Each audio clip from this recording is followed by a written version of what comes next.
Muslim ಬಾಂಧವರು ಅತಿ ಹೆಚ್ಚಾಗಿರುವಂತಹ ಪ್ರದೇಶದಲ್ಲಿ ಶ್ರೀ ಸೋಮನಾಥೇಶ್ವರ ದೇವರು ಜೀರ್ಣೋದ್ಧಾರಗೊಳ್ಳುತ್ತಿರುವಂತಹ ಪ್ರದೇಶ. ದೇವಸ್ಥಾನದ ದೇವರಿಗೆ ಪೂಜೆ ಕಾರ್ಯಗಳು ಕೂಡ ನಿಲ್ಲುವ ಪ್ರಕ್ರಿಯೆಯು ಕಾಣ್ತಾ ಹೋಯಿತು. ಗಂಧಾಡಿ ಸೋಮನಾಥೇಶ್ವರ ದೇವರು ಅಂತೇಳಿ ಅದು ಪೊಳಲಿಗೂ ಇದಕ್ಕೂ ಅವಿನಾವ ಸಂಬಂಧ. ಅಂದರೆ ಅಲ್ಲಿ ಜಾತ್ರೆ ಆಗೋದು, ಇಲ್ಲಿ ಸಹ ಜಾತ್ರೆ ಆಗ್ತಾ ಇತ್ತು. ಅಲ್ಲಿಯ ದೇವರು ಇಷ್ಟು ವರ್ಷದಿಂದ ಪಾಳು ಬಿದ್ದ ದೇವಸ್ಥಾನ ನಮ್ಮ ಊರಿನವರು ಸೇರುವಾಗೆ ಮಾಡಿದ್ದು ಒಂದು ವಿಶೇಷ ಎನಿಸಬಹುದು. ಹೊಳಲ್ಲಿ ಹೋಗಿ ನಮ್ಮ ಅನಂತ ಭಟ್ ಇದ್ದಾರಲ್ಲ, ಅವ್ರ ಹತ್ರ ಹೋಗಿ ಒಂದು ಖಡ್ಗಮಾಲ ಅರ್ಚನೆ ಮಾಡಿ ಆ ಪ್ರಸಾದವನ್ನು ಇಟ್ಕೊಂಡು ಬಂದು, ನಾವು ಹೇಳಿದ್ರೆ ನಂಬಲಿಕ್ಕಿಲ್ಲ, ಅದು ಅನಂತ ಭಟ್ ಹತ್ರ ನಿಮ್ಮ ಕೇಳಿದ್ರೆ ಗೊತ್ತಾಗ್ಬೋದು.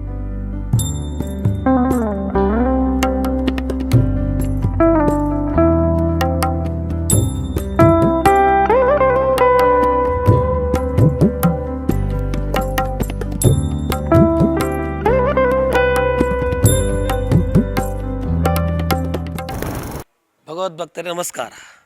ನಾವು ಇವತ್ತಿರುವಂತಹ ಪ್ರದೇಶ ಮುಸ್ಲಿಂ ಬಾಂಧವರು ಅತಿ ಹೆಚ್ಚಾಗಿರುವಂತಹ ಪ್ರದೇಶದಲ್ಲಿ ಶ್ರೀ ಸೋಮನಾಥೇಶ್ವರ ದೇವರು ವಿಶೇಷವಾಗಿ ಜೀರ್ಣೋದ್ಧಾರಗೊಳ್ಳುತ್ತಿರುವಂಥ ಪ್ರದೇಶ. ಆಶ್ಚರ್ಯ ಹೌದು, ಸತ್ಯವೂ ಹೌದು. ಯಾಕೆಂತ ಹೇಳಿದರೆ ಇಲ್ಲಿ ಗಂಧಾಡಿ ಸೋಮನಾಥೇಶ್ವರ ಅಂತ ಹೇಳುವಂಥ ವಿಶಿಷ್ಟವಾಗಿರುವಂತಹ ಕಾರಣಿಕದ ದೇವರು ಈ ಪ್ರದೇಶದಲ್ಲಿತ್ತು. ಈ ಹಿಂದೆ ಹಿಂದೂ ಬಾಂಧವರೇ ಅತಿ ಹೆಚ್ಚಾಗಿದ್ದಂತಹ ಪ್ರದೇಶವಾಗಿದ್ದರೂ ಕೂಡ ತದನಂತರ ಬೇರೆ ಬೇರೆ ರೀತಿಯ ಕಾರಣಗಳಿಂದ ಬದಲಾವಣೆ ಆಗ್ತಾ ಹೋಯಿತು. ಆ ಮೂಲಕವಾಗಿ ದೇವಸ್ಥಾನದ ದೇವರಿಗೆ ಪೂಜೆ ಕಾರ್ಯಗಳು ಕೂಡ ನಿಲ್ಲುವ ಪ್ರಕ್ರಿಯೆಯು ಕಾಣ್ತಾ ಹೋಯಿತು. ಬೇರೆ ಬೇರೆ ರೀತಿಯ ಸಮಸ್ಯೆಗಳು ಕಂಡಾಗ ತದನಂತರವಾಗಿ ಇಲ್ಲೊಂದು ಜೀರ್ಣೋದ್ಧಾರ ಆಗಬೇಕು, ಆ ಮೂಲಕವಾಗಿ ದೇವರಿಗೆ ವಿಶೇಷವಾಗಿ ಬ್ರಹ್ಮಕಲಶೋತ್ಸವ ಆಗಬೇಕು ಅಂತ ದೃಷ್ಟಿಯಿಂದ ಅದಕ್ಕೆ ಬೇಕಾಗುವಂಥ ಎಲ್ಲ ರೀತಿಯ ಜೀರ್ಣೋದ್ಧಾರ ಪ್ರಕ್ರಿಯೆಗೆ ಪ್ರಾರಂಭಗೊಳ್ತಾ ಹೋಗ್ತದೆ. ಆ ಮೂಲಕವಾಗಿ ಬ್ರಹ್ಮಕಲಶದ ದಿನಗಳು ಕೂಡ ನಿಗದಿಯಾಗ್ತಾ ಹೋಗಿದೆ. ಹಾಗಾಗಿ ಈ ದೇವಸ್ಥಾನ ಈ ಒಂದು ಪ್ರದೇಶದಲ್ಲಿ ಯಾವ ರೀತಿಯಾಗಿತ್ತು, ಅದರೊಂದಿಗೂ ಪೊಳಲಿ ಶ್ರೀ ರಾಜರಾಜೇಶ್ವರಿ ದೇವಿಗೂ ಈ ಒಂದು ಗಂಧಾಡಿ ಸೋಮನಾಥೇಶ್ವರ ದೇವರಿಗೂ ಕೂಡ ಅವಿನಾಭಾವ ಸಂಬಂಧಗಳಿದೆ. ಈ ದೇವಸ್ಥಾನದ ಇತಿಹಾಸ ಬಗ್ಗೆ, ಅದರೊಂದಿಗೆ ಈ ಪ್ರದೇಶದಲ್ಲಿರುವಂಥ ಎಲ್ಲ ರೀತಿಯ ಕುರುಹುಗಳ ಬಗ್ಗೆಯೂ ಕೂಡ ನಮಗೆ ಮಾಹಿತಿ ನೀಡಲಿಕ್ಕಿದ್ದಾರೆ ಜೀರ್ಣೋದ್ಧಾರ ಸಮಿತಿಯ ಅಧ್ಯಕ್ಷರಾಗಿರುವಂತಹ ರವಿಶಂಕರ್ ರಾವ್ ನೂಯಿ ಅವರು ನಮ್ಮೊಂದಿಗಿದ್ದಾರೆ. ನಮಸ್ಕಾರ. ಭಾಳ ಹೆಮ್ಮೆ ಆಗುವಂಥದ್ದು, ಅದರೊಟ್ಟಿಗೆ ರೋಮಾಂಚನಗೊಳ್ತಾ ಹೋಗುವಂಥದ್ದು. ಯಾಕಂದರೆ ಹೀಗೂ ಆಗ್ಲಿಕ್ಕೆ ಸಾಧ್ಯವಾ ಅಂತೇಳಿ, ಆದರೆ ಸಾಧ್ಯ ಅಂತ ಹೇಳೋದು ಕಂಡುಕೊಂಡಿದ್ದೇವೆ. ಹಾಗಾಗಿ ಈ ಕ್ಷೇತ್ರ ಮೂಲತಃ ಹೇಗಿತ್ತು, ಯಾವ ರೀತಿಯ ಬದಲಾವಣೆ ಆಯಿತು, ಪೂಜೆ ನಿಂತಹ ಕಾರ್ಯ, ತದನಂತರವಾಗಿ ಜೀರ್ಣೋದ್ಧಾರಗೊಳ್ಳಬೇಕು ಅಂತ ಹೇಳುವಂಥದ್ದು ದೇವರು ಕೊಟ್ಟಂಥ ಪ್ರೇರಣೆ ಹೇಗೆಲ್ಲಿತ್ತು, ಯಾವ ರೀತಿಯಾಗಿತ್ತು, ಎಲ್ಲ ರೀತಿಯ ಭಗವದ್ಭಕ್ತರಿಗೆ ಮಾಹಿತಿ. ಪೊಳಲಿ ಶ್ರೀ ರಾಜರಾಜೇಶ್ವರಿ ಅಮ್ಮನವರ ಸಾಮೀಪ್ಯದಲ್ಲಿ ಈ ಫಲ್ಗುಣಿ ನದಿಯ ತೀರದ ಸನ್ನಿಧಿಯಲ್ಲಿ ಈ ಗಂಧಾಡಿ ಸೋಮನಾಥ ದೇವರು ಸಾಧಾರಣ ಸಾವಿರಾರು ಇತಿಹಾಸ ಇರುವ ದೇವಸ್ಥಾನ. ಇದು ಸುಮಾರು 150 ವರ್ಷಗಳಿಂದ ಇದು ಪಾಳು ಬಿದ್ದಿದೆ. ಯಾವುದಕ್ಕೂ ಕಾಲ ಕೂಡಿ ಬರಬೇಕು, ಯೋಗ ಬರಬೇಕು. ಏಕೆಂದರೆ ಇತ್ತೀಚಿನ ಹಿಂದೆ 80 ವರ್ಷಗಳ ಹಿಂದೆ ಇದನ್ನು ಜೀರ್ಣೋದ್ಧಾರ ಮಾಡಬೇಕು, ಇದನ್ನು ಅಭಿವೃದ್ಧಿ ಮಾಡಬೇಕು ಅಂತ ಹಿರಿಯರು ಬಂದರೂ ಸಹ ಇದು ಮುಂದುವರಿಸಲಿಕ್ಕೆ ಆಗಲಿಲ್ಲ. ಆದ್ದರಿಂದ ಇದು ಕಾಲ ಕೂಡಿ ಬರದೇ ಆಗೋದಿಲ್ಲ. ಏನೋ ನಮ್ಮ ಈಗಿನ ಗ್ರಾಮಸ್ಥರ ಇದು ಈಗ ಇರುವ ಸಮಿತಿಯವರ ಪುಣ್ಯವ ಯೋಗವ ಎಂಬಂತೆ ಈಗ ಕಾಲ ಕೂಡಿ ಬಂದಿದೆ. ಅದಕ್ಕೆ ಬೇಕಾದ ಎಲ್ಲ ಕೆಲಸಗಳು ಆಗ್ತಾಯಿದೆ. ಜೀರ್ಣೋದ್ಧಾರಕ್ಕೆ ಸಜ್ಜಾಗಿ ಈಗ ಬ್ರಹ್ಮಕಲಶೋತ್ಸವಕ್ಕೆ ಸಜ್ಜಾಗಿ ನಿಂತಿದೆ. ಅದೇ 80 ವರ್ಷಗಳ ಹಿಂದೆ ಇದಕ್ಕೆ ಪೂಜೆ ಪುನಸ್ಕಾರ ಆಗ್ತಾಯಿತ್ತು. ನಂತರ ಏನೋ ಕಾರಣ ಇದಕ್ಕೆ ಸಿಕ್ಕಿ ಇದು ಎಲ್ಲ ನಿಂತಿದೆ. ಈಗ ಇದನ್ನು ಆಗಬೇಕು ಅಂತೇಳಿ ಎಲ್ಲ ಪ್ರಶ್ನೆಯಲ್ಲಿಡುವಾಗ ಕೆಲವು ದೋಷಗಳು ತುಂಬ ಕಂಡು ಬಂದವು. ಅದಕ್ಕೆ ಬೇಕಾದ ಪ್ರಾಯಶ್ಚಿತ್ತಗಳು ಪರಿಹಾರಗಳಲ್ಲಾಗಿ ಈಗ ಅತಿ ವೇಗದಿಂದ ಈ ಕೆಲಸ ಸಾಗ್ತಾ ಇದೆ. ಈಗ ನಮ್ಮ ಉದ್ದೇಶ ಒಂದೇ, ಈ ಕ್ಷೇತ್ರ ಆದಷ್ಟು ಬೇಗ ಬೆಳಗಿ ಎಲ್ಲ ಹೆಚ್ಚಿನ ಹಿಂದೂ ಎಲ್ಲ ಬಾಂಧವರು ಎಲ್ಲರೂ ಈ ಪುಣ್ಯ ಕಾರ್ಯದಲ್ಲಿ ಪಾಲ್ಗೊಳ್ಳಬೇಕು. ಈ ಕ್ಷೇತ್ರ ಬೆಳಗುವಲ್ಲಿ ನಮಗೆ ಸಹಕಾರ ನೀಡಬೇಕು. ಇದು ಆಗಬೇಕಾದ್ರೆ ತುಂಬ ಕಷ್ಟಪಟ್ಟಿದ್ದೇವೆ. ಈ ಜಾಗ ಹೇಳಿದಲ್ಲ ಮುಸ್ಲಿಂ ಬಾಂಧವರಲ್ಲಿತ್ತು, ಅವರು ಮುಸ್ಲಿಂ ಬಾಂಧವರು ತುಂಬ ನಮಗೆ ಸಹಾಯ ಮಾಡಿದ್ದಾರೆ. ಈ ಜಾಗ ಇದಕ್ಕೆ ಬೇಕಾದಷ್ಟು 2.5 ಎಕರೆ ಜಾಗವನ್ನು ನಮಗೆ ಬಿಟ್ಟುಕೊಟ್ಟಿದ್ದಾರೆ. ಅಲ್ಲದೆ ಈ ಜಾಗ ಖರೀದಿಸಬೇಕಾದ್ರೆ ನಮ್ಮವರಾದ ಗಂಧಾಡಿ ರಂಗಭಟ್ರು ಸಹ ಕ್ರಯ ಕೊಟ್ಟು ಇದನ್ನು ಖರೀದಿಸಿದ್ದಾರೆ. ಇದರಿಂದಾಗಿ ಅಲ್ಲ ನಮಗೆ ಇದನ್ನು ಮುಂದುವರಿಸಲು ನಮಗೆ ಆ ಯೋಗ ಸಿಕ್ಕಿತು. ಆದ್ದರಿಂದ ಈ ಪುಣ್ಯಕ್ಷೇತ್ರ ಈ ಗಂಧಾಡಿ ಬರಲಿಕ್ಕೂ ಹೆಸರು ಉಂಟು. ಗಂಧದ ಹಾಡಿ ಅಂತ ಹೇಳ್ತಾರೆ, ಗಂಧದ ಅಡಿ ಹೇಳ್ತಾರೆ. ಇಲ್ಲಿ ಹಿರಿಯರು ಹೇಳ್ತಾ ಇದ್ರು, ಇಲ್ಲಿ ಪೂಜೆಗೆ ಹೋಗ ಗಂಧದ ಪರಿಮಳ ಬರ್ತಾ ಇತ್ತು ಅಂತೇಳಿ. ಆದ್ದರಿಂದ ಇದೊಂದು ಏನೋ ಒಂದು ಪುಣ್ಯಕ್ಷೇತ್ರ. ಇಂಥ ಕ್ಷೇತ್ರವನ್ನು ಬೆಳಗಿಗೆ ಎಲ್ಲರೂ ಸಹಕರಿಸಬೇಕು. ಅದರೊಟ್ಟಿಗೆ ಪೊಳಲಿ ಕ್ಷೇತ್ರಕ್ಕೂ ಈ ಕ್ಷೇತ್ರಕ್ಕಿರುವಂಥ ಸಂಬಂಧ ಖಂಡಿತ. ಪೊಳಲಿ ಸೀಮೆಗೆ ಸಂಬಂಧಪಟ್ಟು 16 ದೇವಸ್ಥಾನಗಳಿವೆ. ಅದರಲ್ಲಿ ಏಕಾದಶ ರುದ್ರರು ಅಂತೇಳಿ 11 ರುದ್ರದೇವರು, ಅಖಿಲೇಶ್ವರ, ಅಗಸ್ತೇಶ್ವರ, ಅಖಿಲೇಶ್ವರ, ವರದೇಶ್ವರ, ಸೋಮನಾಥೇಶ್ವರ, ಹೀಗೆ 11 ರುದ್ರರಿದ್ದಾರೆ.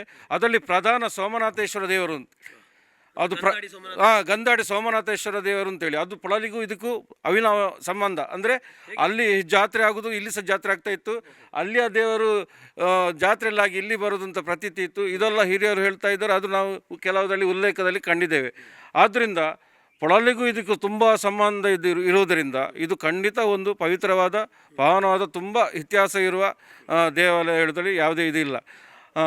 ಈಗ ಸುಮಾರು 100-150 ವರ್ಷಗಳ ಹಿಂದೆ ಇಲ್ಲಿ ಪೂಜೆಗಳಾಗ್ತಾ ಇತ್ತು ಅಂತ ಗಮನಿಸೋದ್ರೆ, ಆ 150 ವರ್ಷಗಳ ಹಿಂದೆ ಇಲ್ಲಿ ಆಗ್ತಾ ಇತ್ತು ಅದು ಕುರುಹುಗಳು, ಯಾಕಂದರೆ ಪಾಳು ಬಿದ್ದಿತ್ತು ಅಂತ ಹೇಳ್ತಾ ಹೋದ್ರಿ. ಹೇಗಿತ್ತು ಅವಶೇಷಗಳು? ಅದೇ ಗರ್ಭಗುಡಿ ಮತ್ತು ಶಿವಲಿಂಗ ಮತ್ತೊಂದು ದೈವದ ಮುಖವಾಡಗಳಲ್ಲಿ ಇಲ್ಲಿತ್ತು. ನಾವು ಪ್ರಶ್ನೆ ಇಟ್ಟು ಇಲ್ಲಿ ಶೋಧನೆ ಮಾಡುವಾಗ ದೇವರ ಅಡಿಯಲ್ಲಿ ದೇವರ ಪರಿಕರಗಳು ತುಂಬ ಸಿಕ್ಕಿದವು ನಮಗೆ. ಇದರಿಂದ ಹಿರಿಯರು ಪೂಜೆ ಮಾಡಿಕೊಂಡು ಬಂದಿದ್ದರು. ಇದಕ್ಕೆಲ್ಲ ಆಗ್ತಾಯಿತ್ತು ಅಂದರೆ ನಮಗೆ ಒಂದು ಅದೇ ಸಾಕ್ಷಿ. ಮತ್ತು ಹಿರಿಯರು ಹೇಳ್ತಾಯಿದ್ರು, ಏನೋ ಒಂದು ಮನುಷ್ಯನ ಏನು ಕಾಲಘಟ್ಟ ಹೇಳ್ತಾರಲ್ಲ, ಅದಕ್ಕೆ ಕಾಲಗುಡಿ ಬರೋಕ್ಕೆ ಹೇಳ್ತಾರೆ. ಹಾಗೆ ಆ ಪೂಜೆ ಏನೋ ತೊಂದರೆಯಿಂದಾಗಿ ನಿಂತು ಹೋಯಿತು. ಅದರಿಂದ ಮುಂದುವರಿಸಲಿಕ್ಕೆ ಮತ್ತೆ ತುಂಬ ತೊಂದರೆಗಳಾದವು. ಜಾಗದ ಈ ಸಮಸ್ಯೆಯಿಂದಾಗಿ ಹಿರಿಯರಿಗೆ ಏನೋ ಸಮಸ್ಯೆ ಬಂದು ಈಗ ಅದು ಪ್ರಶ್ನೆಯಲ್ಲೇ ಬಂದು ಅದರಿಂದ ಅದಕ್ಕೆ ಬೇಕಾದಲ್ಲ ಪರಿಹಾರ ಆದ ಕಾರಣ ಸ್ವಲ್ಪ ಮುಂದುವರಿಲಿಕ್ಕೆ, ಆ ಪರಿಹಾರ ಮಾರ್ಗ ಮಾಡಿದ ಕಾರಣ ಮುಂದುವರಿಲಿಕ್ಕೆ ಅನುಕೂಲ ಆಯಿತು. ಅಂತೂ ಯೋಗ ಬಂತು ಅಂತ ಹೇಳಬೇಕಷ್ಟೆ. ಈಗ ಮುಸ್ಲಿಂ ಬಾಂಧವರು ಅತಿ ಹೆಚ್ಚಾಗಿದ್ದಾರೆ, ಹಿಂದೆ ಹಿಂದೂ ಬಾಂಧವರು ಅತಿ ಹೆಚ್ಚಾಗಿದ್ದರೆ ಹೇಗೆ ಇಲ್ಲಿ? ಖಂಡಿತ ಇದು ಹಿಂದೂ ಸಾಮ್ರಾಜ್ಯವೇ ಆಗಿತ್ತು. ಅದೇ ಏನೋ ಒಂದು ಕಾಲಘಟ್ಟದಿಂದ ನಮ್ಮ ಸಂಖ್ಯೆ ಕಡಿಮೆ ಆಯಿತು, ಅವರ ಸಂಖ್ಯೆ ಜಾಸ್ತಿ ಆಯಿತು. ಅದು ನಮಗೆ ಇಲ್ಲಿ ಅವ್ರದ್ದೇ ಸಹಕಾರ ಇದ್ದ ಕಾರಣ ನಮಗೆ ಅದೊಂದು ದೊಡ್ಡ ಅನುಕೂಲ. ಇಲ್ಲದ್ರೆ ಇದು ಮುಂದುವರಿಸಲಿಕ್ಕೆ ಖಂಡಿತ ಸಾಧ್ಯ ಇಲ್ಲ. ಇಲ್ಲಿ ಪರಿವಾರ ದೈವಗಳು ಮತ್ತು ದೇವರುಗಳು ಇಲ್ಲಿ ಸೋಮನಾಥೇಶ್ವರ ಮಾತ್ರ ಅಲ್ಲ, ಪರಿವಾರ ಶಕ್ತಿಗಳಾದ ಧೂಮಾವತಿ, ಜಾರಂದಹ, ಹೀಗೆ ಪರಿವಾರ ಶಕ್ತಿಗಳು, ಮಹಾಗಣಪತಿ ದೇವರು, ಹೀಗೆ ಹಲವು ಇಲ್ಲಿ ಇದರ ಸುತ್ತಮುತ್ತ ಇದರ ಪರಿಹಾರ ಶಕ್ತಿಗಳಿವೆ.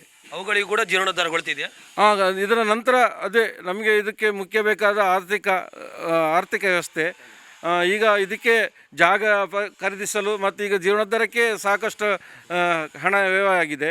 ಅದನ್ನು ಸಹ ನಾವು ಜೀರ್ಣೋದ್ಧಾರ ಮಾಡಬೇಕು ಅಂತೇಳಿ ನಿರ್ಧಾರ ಮಾಡಿದ್ದೇವೆ. ಅದಕ್ಕೆ ಬೇಕಾದ ಆ ಶಕ್ತಿಯನ್ನು ದೇವರು ಕರುಣಿಸಬೇಕು ಅಂತ ಕೇಳೋದಷ್ಟೇ. ಖಂಡಿತವಾಗಿ ಭಗವದ್ಭಕ್ತರೇ, ಈ ದೇವಸ್ಥಾನ ಕೇವಲ ಒಂದು ಗರ್ಭಗುಡಿ ಮಾತ್ರ ಇತ್ತು, ಮತ್ತೆಲ್ಲವೂ ಕೂಡ ಬಾಳ ಬಿದ್ದಿತ್ತು. ಈಗ ಸಂಪೂರ್ಣವಾಗಿ ಜೀರ್ಣೋದ್ಧಾರಗೊಳ್ತಾ ಇರುವಂಥ ಕ್ಷಣವನ್ನು ಗಮನಿಸ್ತಾ ಹೋಗ್ತೇವೆ. ಹಾಗಾಗಿ ಜೀರ್ಣೋದ್ಧಾರ ಯಾವ ರೀತಿಯಾಗೊಂಡಿತು, ಯಾವ ರೀತಿಯಾಗಿರುವಂಥ ಆಲೋಚನೆ ಇತ್ತು, ಯಾವ ರೀತಿಯಾಗಿ ಪೂರ್ಣಗೊಳ್ತಾ ಇದೆ, ಆ ಮೂಲಕವಾಗಿ ಬ್ರಹ್ಮಕಲಶೋತ್ಸವ ಯಾವ ದಿನದಲ್ಲಿ ಆಗ್ತದೆ ಎಲ್ಲವನ್ನು ಕೂಡ ಗಮನಿಸ್ತಾ ಹೋದ ಉತ್ತಮವಾಗಿರುವಂಥ ಇತಿಹಾಸದ ಮಾಹಿತಿ ಕೊಟ್ಟದ್ದಕ್ಕಾಗಿ ವಂದನೆಗಳು.